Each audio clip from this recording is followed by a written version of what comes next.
Welcome to episode 71 of the MMA Rundown podcast. This episode is going to be a little bit different than some of our past ones just because I did a live stream last night right after the fights. So as far as the recaps go for UFC 252, this is going to be pretty short and it's just going to be making a few corrections or at least clarifications based off of some new info that's come out since I did that recap. After that, I'll be previewing the next card, which will be UFC Vegas 7. That's going to be headlined by Frankie Edgar and Pedro Munhoz. I'll be talking about a bunch of fights that were announced, a bunch of big fights among them, including Benil Daryus versus Charles Oliveira, Colby Covington, Tyron Woodley, and a handful of others. We'll be talking about Max Roskoff, who was a pretty big story back when it happened. I believe it was a couple months ago, where he quit on the stool in between rounds, and there were a lot of people talking about it and had strong takes on it. He was just released by the UFC, so I'll talk about that situation and what's next for him and how to really interpret what happened there. Paige VanZant, after having her last fight against Amanda Ribas in the UFC, everyone expected her to go to Bellator. Ends up signing with Bare Knuckle FC instead, so I'll talk about that. We have Michael Chandler, who finished up his run with Bellator. Looks like he's now a free agent. Probably not going back to Bellator, but he will be talking to some other companies. Dana White was asked about him in the post-fight presser and said he was interested, so I'll talk about that. And then the last thing to talk about is just something in the wrestling world that I think was kind of stupid, where Logan Paul put up a tweet saying that he'd offer 10 grand to anyone who could pin him, and pretty much like every wrestler you could think of on Twitter was calling him out. So I'll just talk about that situation as a whole and why that was stupid of them to do that. Back to the top for UFC 252. Like I said, I did a live stream last night, so if you're watching this either on YouTube or Bitchute, there is going to be a separate video with the UFC 252 live reaction. If you want my recap of the fights, that's where you would find it. If you're listening to this on audio, I had a separate podcast that was just that exact live stream, but just the audio-only version of it. So if you want my full recap, that's where you'll get it. As far as some quick little adjustments off of what I saw, one of the nice things about doing this podcast on Sundays usually is that it gives some time for new information to come out, especially in terms of injuries or in terms of things that you might not have seen the first time over. So with me doing that live recap, there were a couple things that I potentially could have missed. As far as the main event goes, I think for the most part I covered pretty much everything that is available to know right now. I guess the big update since then was that Mark Goddard posted a tweet apologizing for missing the eye poke. It was very verbose and really cheesy in how he did it. But with that being said, he effectively said, look, I just didn't see it, and I realized I made a mistake, so I'm just going to admit that I made the mistake, which, I mean, everyone knew he fucked up, but it's still nice of him to at least admit it. But I guess that's what happens. But again, for him, he's sort of in a tough situation where if you don't see it, you can't always call it you don't see. Now, granted, a lot of times refs will call what they don't see. In a case like that where Cormier's eye was clearly messed up, you can definitely tell that something happened. Whether or not it was a punch or a poke, you might not necessarily know. But either way, he was sort of in a tough spot there because he didn't see the eye poke, and at that point, it's sort of tough. What do you do from there? And you have to act quickly, and you have to make a decision quickly. So he did mess up, but again, like I mentioned on the post-fight thing last night, even if they did give Cormier 5 minutes, he was saying in the post-fight interview, which was like 15 or 20 minutes later, that he still couldn't see. So it's not as though the 5 minutes would have been enough for him to get vision back in that eye. And his eye was a little bit messed up anyway from taking some punches earlier in the fight too.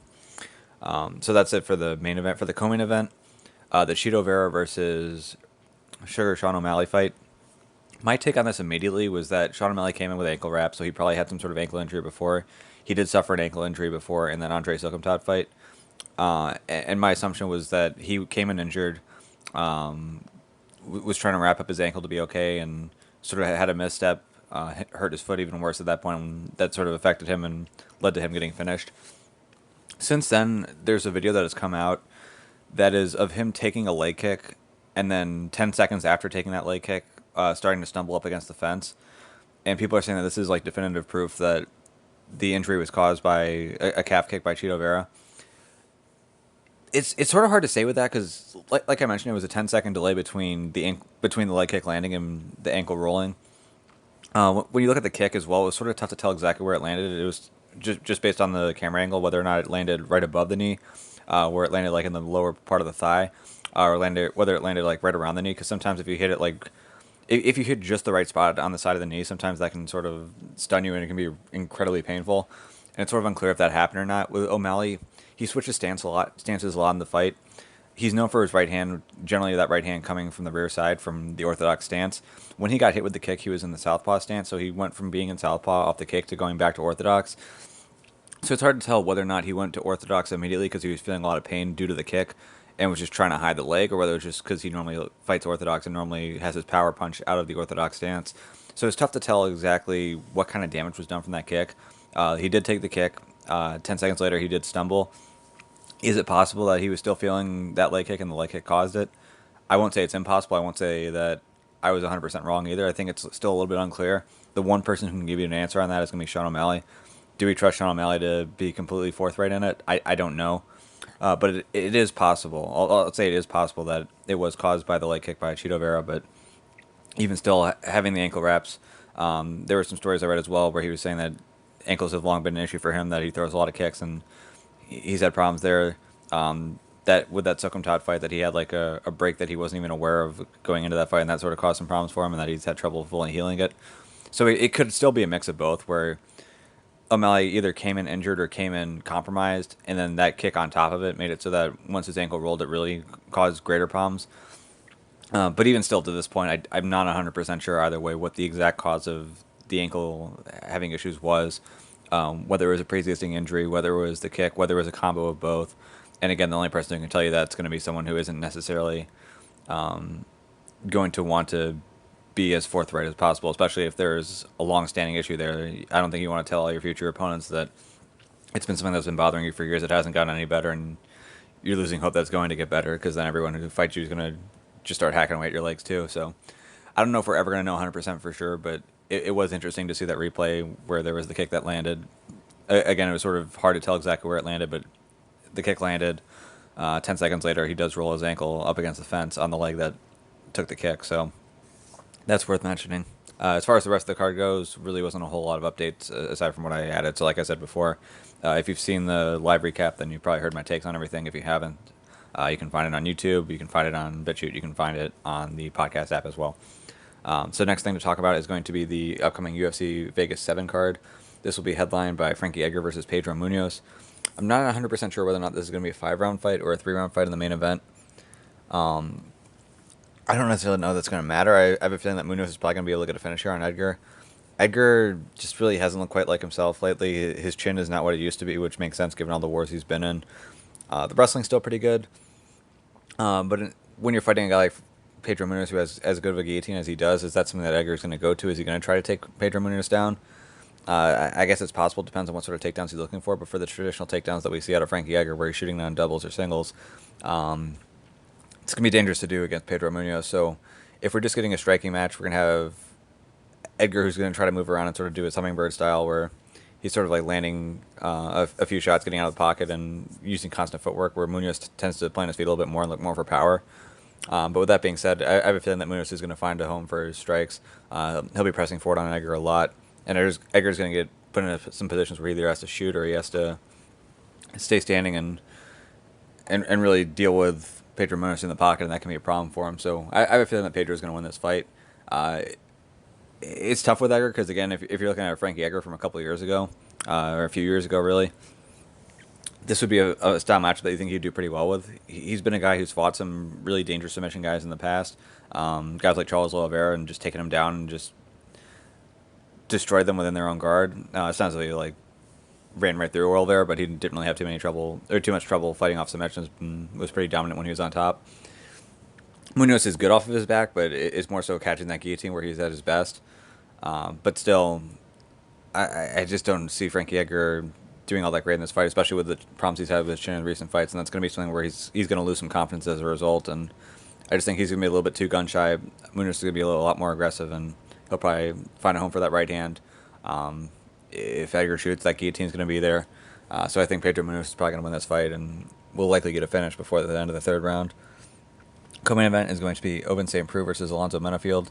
Pretty interesting fight between a guy who's been a long-standing light heavyweight contender. Had a fight against John Jones at one point, but has never really made it all the way to the top. It seems unlikely that he's ever going to get to that point.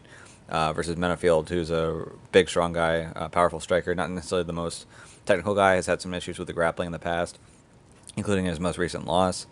So I'd imagine that if Ovince St. Preux looks to make this more of a grappling match than a striking match, he'll have some success here as well. Then we have Marcin Prachnio versus Mike Rodriguez. Maria Agapova versus Shayna Dobson, who now is at 3-4, so surprising she's going to be on a main card in the UFC event, but there we go. We've got Daniel Rodriguez versus Takashi Sato, which is going to be an awesome fight. Rodriguez had a recent win over Tim Means. Has looked really good in his recent fights. Takashi Sato had a really nice knockout win as well. I forgot who he knocked out, but it was really nice. He's really good from southpaw, hitting a jab cross. Really good at using his footwork off of the jab and then readjusting his position to land the cross. Did a really nice job in his last fight. So it should be a really fun striking match between the two of them. On the prelims, we have Amanda Lemos versus Mizuki Inoue.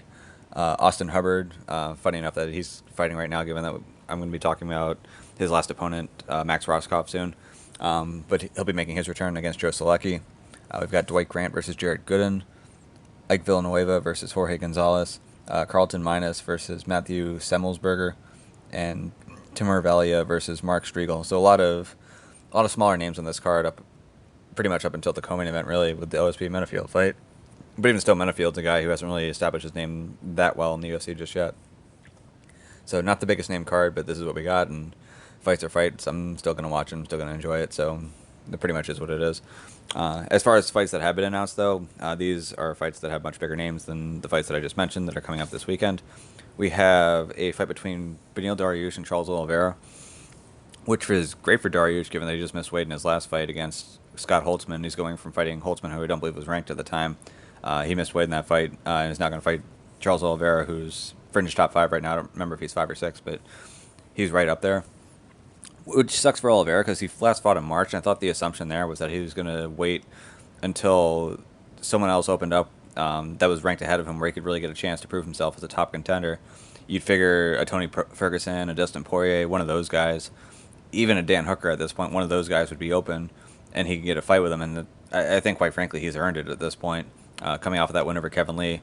But for whatever reason, UFC didn't see it the same way, or they just didn't feel as though one of those guys was open. So instead they offer him Benil Daryus, who I think is a pretty tough style matchup for him. And that's going to be his next fight. So for Oliveira, if he gets a win, does he really improve his position from where he's at now? Not really. For Daryus, obviously it improves his position a lot if he gets a win over Oliveira. As far as how that style matchup works out, you have Daryus, who's an excellent jiu-jitsu fighter, has a jiu-jitsu background coming into MMA, and has really worked on his Muay Thai since then. Same goes for Oliveira. Now, the difference being Daryus was a high-level black belt before he got into MMA, or before he really committed to MMA, whereas Oliveira, I believe, was a purple belt by the time he got in the UFC, but was a really aggressive attacker, really good at attacking pretty much from every position with submissions, a really good MMA style to his game. But for him, he also spent a lot of time developing his Muay Thai and has gotten very good at it to this point now. For Daryus, offensively, he's got a lot of power. I'd say he's a little bit more aggressive than Charles Oliveira is with his Muay Thai. Not that Oliveira isn't aggressive. Oliveira also is aggressive. But defensively, Oliveira is a little more sound than Benil Daryus is. But with that being said, you still have to fight through fire to be able to land on Daryus and not have him land back on you. So it'll be a tough fight, but again, big win for Daryus if he gets it. For Oliveira, if he gets the win, then it kind of keeps him back right where he's at, and maybe the timing works a little bit better after that one where he's able to get one of those top 5 guys and prove himself. But either way, the matchup everyone really wants to see, him versus Khabib Nurmagomedov, just because of how good he is at fighting off of his back. It seems as though that's not going to be a fight that we get. If it is a fight that we get, it's probably going to be because Khabib had a loss either against Gaethje or against GSP, and at that point decides he's not going to retire after 30 fights and wants to keep going. But it does seem like if Khabib gets to 30-0, he's going to want to be done. But if Khabib has a loss before then the interest in the Oliveira fight is going to be a little bit different, because I think at this point with Khabib, everyone just wants to see who's the hardest matchup, because I want to see if Khabib is ever going to lose. But if Khabib already has a loss on his record, then writing him up against the guy who's really slick off his back, while that's still going to be a fun matchup, it's just not going to be the same as it would be if Khabib had his O on the line beforehand. Another fight that was announced, it feels like it took forever for this fight to be made, but we finally have it now. Colby Covington versus Tyron Woodley. It'll be on September 19th. I believe this will be a 5-round main event. Really interesting to see how this fight ends up playing out. After watching some of Tyron's recent fights, you're going to think that Colby is going to be a really tough matchup for him. For Woodley, he backs up against the fence a lot. That's always been a thing for him, but he's also been really good about landing his shots, specifically that right hand. But with Kamaru Usman and even Gilbert Burns, who are mixing in the threat of the takedown on top of their hands, it's definitely gotten Tyron to some points where he's been freezing up and been getting taken down. Usman was taking him down very frequently, surprisingly. Gilbert Burns was able to land a couple takedowns on him as well. And you figure that Colby's going to back him up against the fence regardless. He's going to be looking to keep a high volume on him, go for some takedowns as well, and probably is going to be able to land a couple takedowns on Woodley. Whether or not he'll keep him down is a different question. I think Colby, his control, I guess it kind of depends on who he's fought, but it's not as though he's one of those guys where once he takes a guy down, he's going to hold him down for the rest of the round. He's fine with guys turtling up and then just trying to lean on him and land some shots, and sometimes while he's leaning on him, they'll be able to sort of wall walk up against the fence and work their way back up. Then he'll just try to drag him back down again. With a guy like Woodley, who's not the easiest guy to drag down in the first place, that can be difficult, and that can definitely be tiring over time. But with that being said, it's going to be tiring for Woodley too. So you would think that if this fight ends up going to a decision, like if I told you that this fight made it through all 5 rounds, who do you think won, Colby or Tyron? You're probably going to say Colby. So then the question kind of becomes whether or not Colby's going to get caught at any point by Tyron's right hand, and if Tyron's going to be able to get a finish off of that. It's definitely possible, especially if it's a 5-round fight. The more time that Tyron has, the more of a chance he is going to have to land that shot. But in terms of picking fights, generally, you're going to be pretty safe picking the guy who you think would win a decision, unless the guy who he's fighting almost always gets finishes, and that's not always the case with Tyron Woodley. So I guess early on, I'll pick Colby to win the fight, but there are plenty of questions about Colby too, especially given his training situation. He's not at ATT right now. I don't know who his training partners are. I don't know how often he's training. I don't know where he's training, and that can all have a pretty big effect on how he prepares for this fight. You kind of wonder who's going to be game planning for him. Is he going to have a game plan, or is he just going to go out and do what he always does? So a lot of things to watch for here in this fight. It's going to be an interesting fight just by the very nature of the grudge between the two, but technically speaking, and how Colby's going to look in his first camp outside of ATT, that's going to be interesting as well. So a lot to pay attention to there. Also, a really fun fight that was announced is Nico Price versus Donald Turoni. This one will be at 170. Just two guys who are incredibly aggressive and love to go at it. Very small chance that this fight's going all 3 rounds. So that'll be pretty fun. We've got the return of Greg Hardy against Maurice Green. I kind of have a feeling that Maurice Green is going to be pretty tentative on the feet. Probably isn't going to be able to take Hardy down, and you're just going to have an ugly striking match until Hardy's able to win this one. Or Green's just going to try to jab him to death and win the fight on the scorecards. We've got a really good flyweight fight between Brandon Moreno and Alex Perez. Both of those guys were sort of in the mix for the next title fight against Davis and Figueiredo. Then Cody Garbrandt came down and swooped in and took that spot, coming down from bantamweight. So these guys are going to fight. There's a decent chance that the winner of this fight is going to be in line for a title fight. I'm not sure if Askar Askarov is going to have a fight announced at some point soon, and depending on who it's announced against and how he does, maybe he can swoop in and take a title fight too. But it seems as though at this point in time, this is probably going to be a number 1 contenders fight.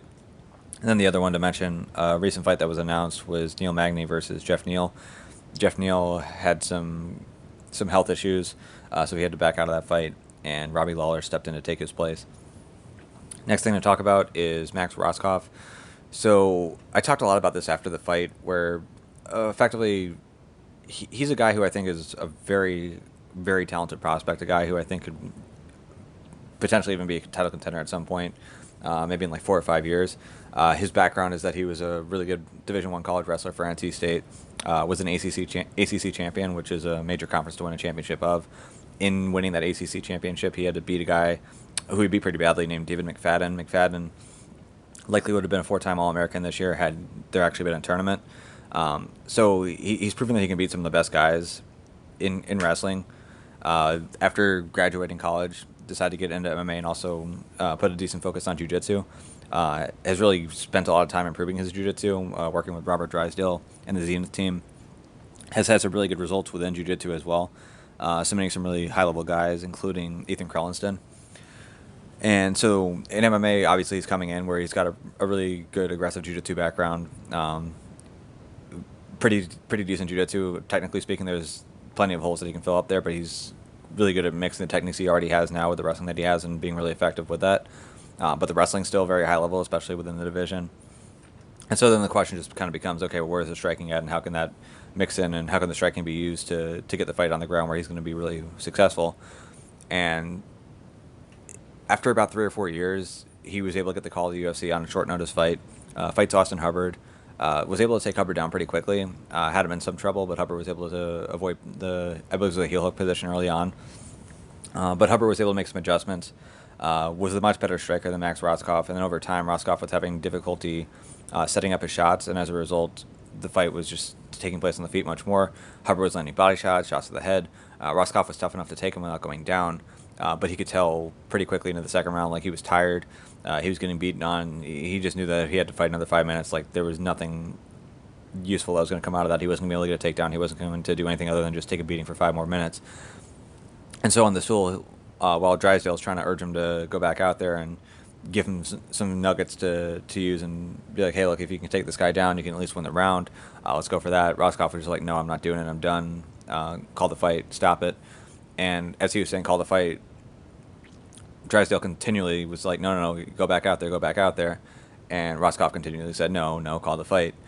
And with this being on the Apex and with there being no crowd noise, everyone heard everything that happened in that corner. So it's sort of like this controversial moment where it's like, well, did Robert Drysdale, was he out of line? Is Roskoff a quitter? Does he have what it takes to fight in the UFC? And in the post-fight press conference, Dana White was like, yeah, look, he's tough for being out there, but with that being said, this isn't for everyone, and that's what we saw. So it kind of sounded like at that point the plan was going to be to release him, that they felt like Roskoff wasn't worth keeping around. And there were some concerns about whether or not that's a good idea. So for one, there's the concern that if you're telling a fighter that they can't stop a fight themselves on the stool, like we're okay if a coach does it, like no one really holds it against the fighter. Like, for example, the Anthony Pettis versus Tony Ferguson fight, Pettis had a broken hand at the end of the second round, and Duke Roufus is like, okay, that's it, we're done here, stop the fight. No one was upset with Pettis over that. They're just like, okay, well, that was Duke Roufus' choice. But when the fighter makes the choice, then people start to get upset with the fighter. And that was the case here with Roskoff. So there was sort of a question where it's like, okay, well, if Max Roskoff is going to make the call for himself and we're going to punish that, is that going to put other fighters in a similar situation where they probably should be calling a fight? Is that going to make them feel like, not only am I going to lose the fight, but I'm going to lose my job? So I guess I have to go out there and take a beating, even though I know it's going to happen. I know that nothing better is going to happen here. And so that just is what it is. And I think that is a concern. I would have liked to have seen the UFC do a better job of communicating exactly why Max Roskoff got cut. Because just purely on merit, without that background story, I think it actually does make sense to cut Max Roskoff. If you look at how the UFC works, especially if you're a young prospect, if you're doing well, they're not going to be like, okay, well, we're going to give you 6 months in between fights and just let you slowly build here. Like, if you're doing well and you're winning impressively, they're going to push you up the rankings really quickly. And at that point, you're either going to prove that you are good enough at the exact moment where you can beat those top guys right now, or you're going to find out oftentimes in a very difficult way that you're not at that level. And especially if you're a guy like Roskoff, who's a grappler, if it's the other way around and you're a great striker, you go up to the top, and then all of a sudden you have a guy take you down, pass your guard, mount you, take your back, and then choke you out. Like, you're going to you might not necessarily take a ton of damage in that loss, but it'll still show that you're not exactly at the level that the UFC thinks you might be at. But if you're a grappler and it's difficult for guys to take you down, difficult for guys to pass your guard and submit you, then chances are if you're getting your ass beat in the upper rankings, you're taking a lot of damage in the process. And for a guy like Roskoff, if he's gonna get beaten by an elite guy, it's most likely not going to be them taking him down and submitting him. It's most likely going to be them just beating him up for a long period of time, or beating him up until they knock him out. So for him, he's still early in his career. He still needs some time to develop his striking so he can tie that in with his grappling game. And obviously his grappling can continue to improve as well. His jiu-jitsu can improve over time. His wrestling can even improve too, although that's definitely the strongest area of his game. So for him, I think it does make sense for him not to be in the UFC right now, so he can continue to build on his skills, continue to work on that in training, continue to get some wins over some lower skill opponents in the regional rankings. It's just the timing on it sort of makes it tough, in that if the UFC doesn't say that's the reason why they're releasing him right now, then it does sort of send a message to future fighters that if you aren't comfortable fighting, or if you know that things are going wrong and you should probably call a stop to it, if your coach doesn't do it and you do, you're not going to just lose the fight. You're also going to lose your spot in the UFC and potentially never be invited back. And I don't know that that's a fair message for him. And one of the weird things about it, too, is that there are a lot of ways where you can sort of take a dive, so to speak. Not in the sense where it's like you had like people betting money on your opponent and you're just like giving them the win, but more so it's like you're hurt, you don't want to be in there. How do you make it look like you were actually beaten and not just, or like you were actually caught rather than you were just giving up there? It's not something that I don't think any fighter's ever really going to want to train, but it apparently, if this is the case with Roskoff, where if you have to quit on the school, or if you quit on the stool, that's looked at so much worse than taking a dive, which we see pretty much in every card. Maybe it's something that for him he might have to like spend a little bit of time just sort of learning, because it seems like had he done that in the second round against Hubbard, even early in the third, no one would have even noticed. But because he did it on the stool There's a lot of controversy around it, and now he's being released after one fight that he took on short notice, which typically, if you take a fight on short notice, the UFC is going to keep you around and give you a couple other fights. As far as taking a dive, what I mean by that, if a fighter's hurt and they give up their back and all of a sudden they seem to forget how to defend a rear naked choke, if you're in the UFC, I think you know what a rear naked choke is and how to defend it. You're probably going to be fighting the hands. So when fighters give up their back and they're not really fighting the hands and then they're sort of waiting, generally that's a sign. If someone's going for a rear naked choke on you, you're not fighting the hands and you're just kind of like hovering your hand out there, sort of like a WWE wrestler where it's like, oh, is he going to fight through it and defend the position or not? And they almost always end up tapping. Like that's sort of a sign. With body shots a lot, you can sort of fake it too. One of the nice things about body shots is that if you get hit to the head and then you're a little bit delayed on your reaction to go down, people will be like, oh, that's kind of odd. But if you have a delayed reaction on a body shot, a lot of times that's normal for a body shot, so people might not necessarily think too much of it. So had Roskoff gone out for the third round, kept his hands high, leaving an opening for the body shot, and then on the first body shot, had he crumbled, I don't think anyone would have thought much of it. Been like, oh, nice body shot by Austin Hubbard. Body shots work, and they wouldn't have thought much of it. And there's a decent chance that Roskoff would still be in the UFC, but because he decided that he was going to tough it out in the second round, didn't go down on anything that wasn't actually putting him out, but then decided at the end of the round that he didn't want any more, then that puts him in the position he's in now. So it's kind of tough, but for him, I hope he continues to stick with it. He's a very good prospect. I still am pretty high on him. I just hope that he continues to work on his game and works on his striking, get some decent mid-level opponents that he can fight in the regional scene and can work his way back to the UFC, and hopefully they're willing to bring him back at that point. Next topic to talk about is going to be Paige VanZant. So, again, it was fairly surprising that she did not go with Bellator and that she went with Bare Knuckle FC. What's interesting to me is I don't think BKFC has had a single card since the pandemic started. I don't know what their business model is like. I don't know how much they make in pay-per-view versus live gate sales. But either way, on paper at least, it sounds like this was a really good deal for Paige VanZant. That's worth it's a multi-million-dollar deal according to her manager, Malky Kawa. Now, again, for that multi-million-dollar deal to be worth it, that means that BKFC is going to have to survive long enough for her to get through that entire deal. And again, it's not entirely clear how it's structured. As far as what Bellator would have offered her instead, I think that's a separate question that's pretty interesting as well.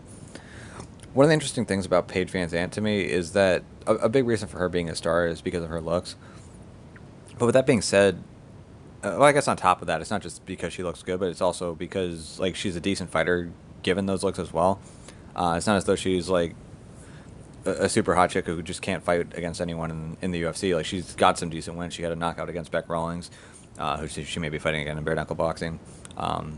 Went 5 rounds with Rose Namajunas before getting finished in the 5th. I'm trying to think what some of her other. I think she had an armbar win over Alex Chambers. Beat Felice Herrig as well. So she had some decent wins over some top level girls.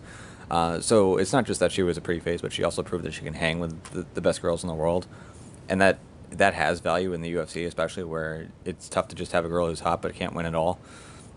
So for the UFC, there's definitely value there in having a girl like her around. For Bellator, their women's divisions aren't quite as competitive, but it seems as though Bellator, it seems like every couple of years they'll bring around some girl who's just sort of like an Instagram model who also fights, and they'll just feed them low level competition as long as they can, and still kind of have like that same marketing value that a Paige VanZant has, where it's like, oh, look at this hot girl who's fighting. But with that being said, they're bringing these girls in who are pretty young in their career who are going to cost a lot less than Paige VanZant, so they sort of like get that same value of having the hot girl who's fighting. Maybe don't have like the same name value, but they still have like the same value of like this marketable girl who's fighting, and they can do it at a pretty low price as well. I'm not sure what Valerie Laredo is worth right now, but I think that's sort of like the same idea, where they're going for that same sort of angle as what you get with a Paige VanZant with a Valerie Laredo, but they're probably paying her a whole lot less. So it seems as though Bellator doesn't necessarily need a Paige VanZant, because they always seem to find like these good-looking girls every so often that they're able to bring in and keep busy and put in some lower-level fights.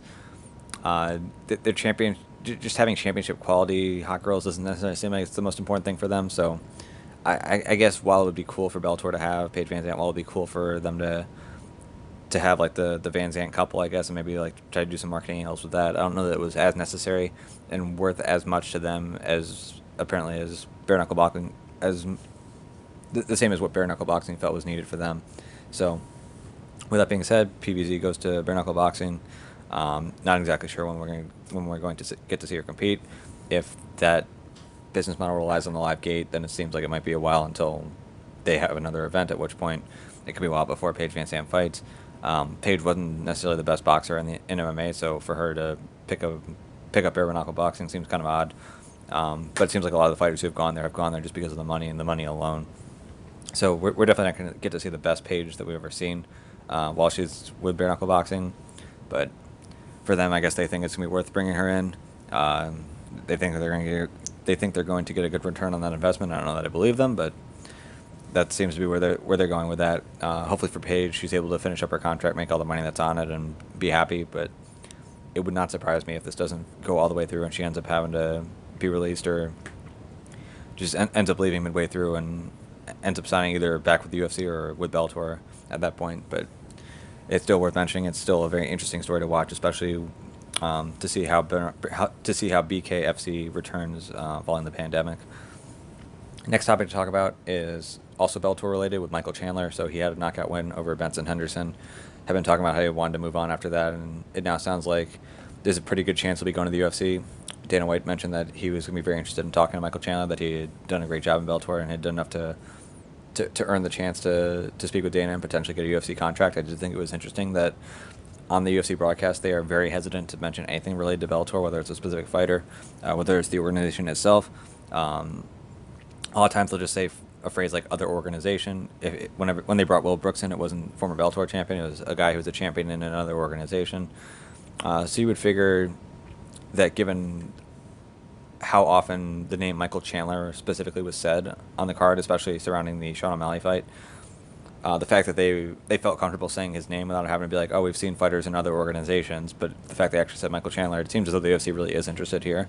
I'm sure ONE FC is also interested, and some other organizations are interested as well, but it does seem like the UFC has a high amount of interest here, and if this is what Michael Chandler wants, there's a decent chance that he'll take a deal with the UFC and they'll be willing to pay him a decent amount of money. As far as where he goes from here, again, sort of like what I mentioned with Charles Oliveira, it's really unfortunate that Khabib is in this situation now where he's probably got 2 fights left. He's got the Gaethje fight and he's got the GSP fight, because again, it's really interesting when you look at style matchups that could be difficult for Khabib Nurmagomedov, and Michael Chandler would be one of those difficult style matchups. A guy who's got really heavy hands, not necessarily the most technical boxer, but he's still very dangerous on his feet. Obviously, Ben Henderson found that out the hard way again. So that would be difficult for Khabib, but then also the wrestling aspect of it. Chandler's a guy who's difficult to take down, very difficult to hold down, especially. So for Khabib, it would have been interesting to see, okay, well, here's a guy who Khabib is going to have difficulty with on the feet. If the fight goes to the ground, is Khabib going to be able to hold him down successfully? And so that would be a really interesting style matchup, but it doesn't seem like at this point, if Khabib is just planning on doing 30 fights and calling it a career, that matchup is going to be available anymore. But it would have been a really interesting matchup to see. Either way, though, Chandler still is going to be a guy who's going to get some opportunities in the top 10. I guess if the UFC signs him, I'm trying to think, because I guess if it was March 14th when Charles Oliveira last fought, I don't know that he wants to wait on a contract negotiation and then take a couple months after that to take a fight with Chandler. I guess at this point it makes more sense for him to just take the fight with Daryus. But that would have been an interesting style matchup. There are some other interesting matchups for Michael Chandler as well, though, but it seems like if the UFC does sign him, he'll be put in the deep end right away, put up against a top 10 opponent, whether that's going to be Dan Hooker or someone else up there. You'd imagine that he'll be facing some high-level guys right off the bat, and we'll get to see where he's at. Last thing to talk about is just sort of like an annoying little thing that happened with the wrestling community. So Logan Paul, who actually is a pretty good former wrestler, I believe he was, I don't remember if he was all-state or not, but he definitely was a state qualifier in high school multiple times. But for him, he decided to just like send out a tweet saying, I'll wrestle any influencer for $10,000 if they can pin me. And it's pretty obvious that by the context of that, he was like meaning people that are sort of like in the same sphere as him, sort of like the YouTuber type of space. So I don't really follow like who these YouTuber people are. I'm trying to think of another guy who'd be an example, maybe like a PewDiePie, I don't know. But he was effectively calling out that type of a person, more like a PewDiePie, like, hey, like I'll wrestle you, we can make a video of it, and then if you pin me, I'll give you $10,000. So that's sort of who he was looking for, but for whatever reason, you had a bunch of college wrestlers who definitely don't fit the influencer tag, who were like, oh, well, I'll wrestle you, I'll pin you, you won't even last a minute with me, and it's just, it was crazy because I do follow a lot of wrestlers on Twitter just because that's a sport that I'm really interested in, so it was just kind of annoying for a couple of days just to have like all these wrestlers like trying to call out Logan Paul, because for one, it was clear that he wasn't even talking to him, and for two, it was just sort of weird. That's something that they'd be asking for in the first place. I'm trying to think of like if there would be even like another comparison to make. Like for example, I played tennis before I got into jiu-jitsu and then MMA. So it'd be like if I was like I'm calling out all MMA personalities. If you can beat me in tennis, I'll give you 10 grand. And then be like having a bunch of college tennis players be like, I've watched fights. I'll play you in tennis. I'll beat you. It's just like I'm not talking to you. I'm specifically like talking about actual people who are like within the sphere that I'm in. So it's sort of odd to see all these wrestlers go out of their way to do that. Ben Askren was doing that as well. Although I guess for Askren he can kind of fit the influencer tag. But again, it was just sort of weird to see a bunch of wrestlers just like clinging on and trying to. I'm trying to think of what the word that the kids call it nowadays. But just trying to. You know what? It's a stupid word anyway. It doesn't even. I'm trying to think. It's like influencer or something like that. Trying to get some shine off him. There's probably a better term for it, but that's effectively what a bunch of these college wrestlers were doing. It's kind of annoying, but I think for them, I guess if they did get a little bit more attention on their tweets and some people paid attention to who they were, cool, but it just kind of came off as a little bit desperate and a little bit odd. The only person I think who did a pretty good job about it was Bo Nickel, who rather than be like, oh, well, I'll wrestle you, I'm an influencer, he's like, I'll train you for it, which makes sense because if Logan Paul is actually going to make a video where he's wrestling someone else and getting a bunch of attention for it, there's a very small chance that he's going to be wrestling against a high-level college wrestler. There's a higher chance that he will actually be wrestling against someone. So trying to be the guy who's still in the videos as the coach rather than hoping that he'll wrestle against you, it's definitely smarter to try to play the coach angle, and that's what Bo Nickel offered. So I'll at least give him credit for making a smart offer rather than what a lot of other college wrestlers were doing. But I figured that was worth mentioning here at the end. So that covers it for this week. Next week I'll be recapping the UFC Vegas 7 card. Again, not exactly the most exciting card, but there are a couple of decent matchups in the main and co-main event. Then I'll be previewing the card that's coming up on August 29th. Unfortunately, that will not be headlined by Zabit and Yair Rodriguez anymore, but still, that should still be a pretty fun card regardless, so I'll be previewing that. And anything else that comes up throughout the week, I'll be sure to bring up. I'm sure at some point we're going to hear from Sean O'Malley, more so than just the tweet that said, love you guys. So I'm sure based on what he says, there's going to be a lot of storylines around that. And hopefully we can learn some more about exactly what happened in his fight. So that'll probably be a story that I'll cover next week as well. But outside of that, I hope you guys enjoyed the first live stream that I've done. If you haven't listened to it yet, haven't watched it yet, definitely check that out. And hopefully you guys enjoyed the rest of the stuff that we covered this week.